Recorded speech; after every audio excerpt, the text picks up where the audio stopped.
School জীবন, college জীবন এবং বিশ্ববিদ্যালয় জীবনে সবচেয়ে বেশি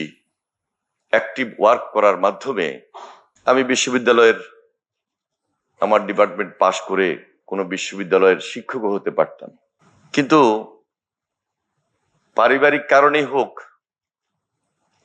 আর বিগত সময়ে আমরা যে সময় ছাত্র রাজনীতি করেছি আন্দোলন সংগ্রামের কারণে আমি সায়েন্সের ছাত্র হওয়া সত্ত্বেও ছাত্র রাজনীতিতে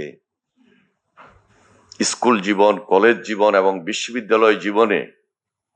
সবচেয়ে বেশি অ্যাক্টিভ ওয়ার্ক করার মাধ্যমে সবসময় আপনাদের মতোই অনেক সময় প্রতিবাদ মুখর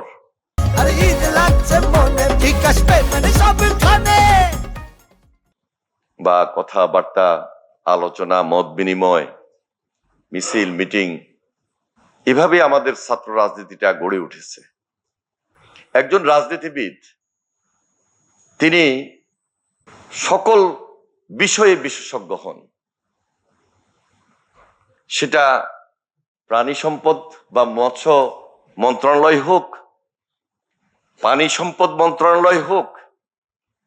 শিক্ষা মন্ত্রণালয় হোক, অথবা দুর্যোগ এবং ত্রাণ মন্ত্রণালয় হোক, যে কোনো ডিপার্টমেন্টের যিনি এক্সপার্ট তিনি রাজনীতিবিদ। যদি তিনি প্রকৃত রাজনীতিবিদ হতে চান